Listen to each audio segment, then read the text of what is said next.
We know that every year the Parsha that falls out right before Shavuos is Parsha Bamidbar. And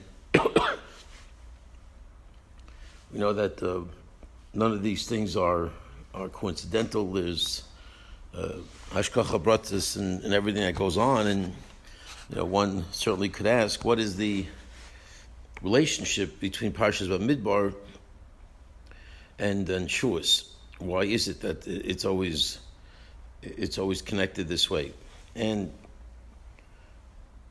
again, in this particular case, it's not difficult to really see an answer, because one of the qualities that we need to appreciate when it comes to Torah, it's this incredible gift of Torah, and so many different levels to it. Obviously, when we think of Torah, we think of the mitzvahs of the Torah. Because Baruch Hu gave us a system of life that He gave us during this time, specifically Sunday morning. It's now Friday morning, but Sunday morning we came to our Sinai, and really human history was changed forever in terms of us developing this covenant with HaKadosh Baruch Hu. So one element of Torah is the mitzvahs of the Torah. The other element, many, but certainly the other fundamental element of Torah is this concept of this constant need for a Jew to be learning Torah. Limud Torah, and that's certainly another element of Shavuos that we focus upon and we think about, is this incredible gift that HaKadosh Baruch Hu gave us, that the Gisa B'Yom V'Layla, this obligation that we have to learn Torah, to not just learn Torah from the point of view of knowing the information. There's a practical element of learning Torah, but then there's a whole other element of learning Torah, which is the Brasi Yitzhar, Brasi Torah Tavlin element, the element of the way we learn.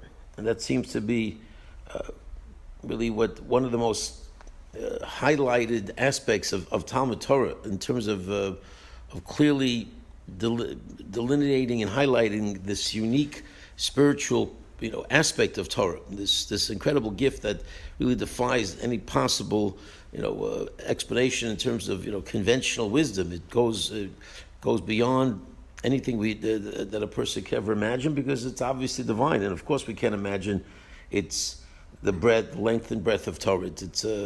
It's divine, but in particular, the idea of how we learn Torah and the way that Torah has the impact on a person, and it's so easy for us to fall into the trap because we see Torah as an intellectual exercise. We see Torah as a means of gaining information. It's also an incredibly deep limud. It's a learning that has so much depth to it, so many different areas. As we know, a person could can learn for hundreds of years and only begin to scratch the surface of what the Torah is all about.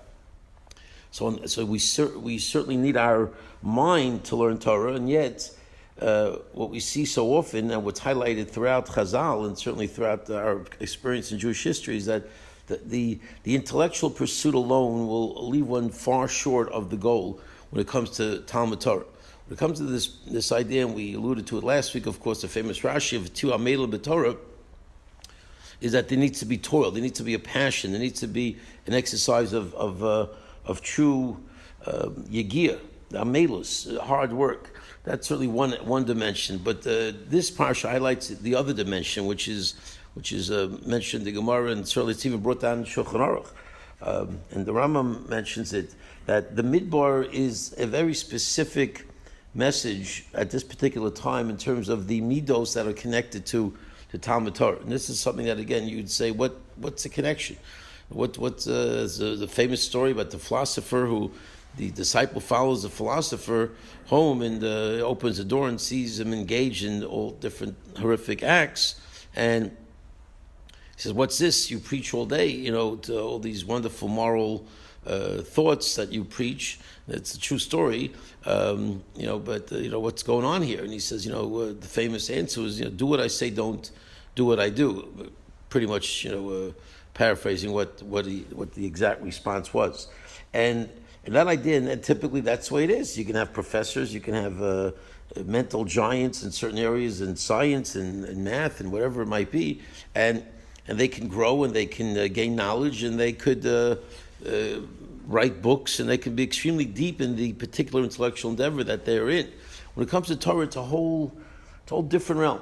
It's mamish because of its spiritual nature, because of this merging of the spiritual world with the intellectual world that Torah demands of us to do. It completely does not follow at all.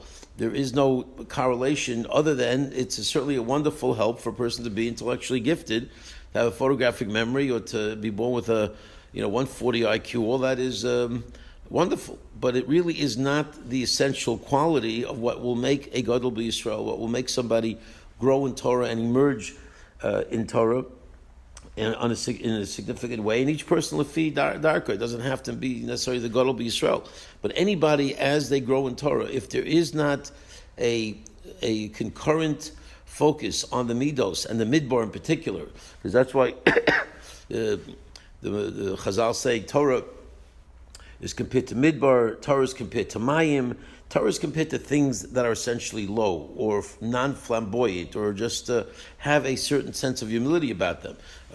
What's a midbar? Midbar is pretty much an open place for people to walk on, and there needs to be an element of a midbar to a Talmud Chacham. There needs to be this element of, I'm not here for myself to promote myself and to look out to win awards and to be recognized, but fakert.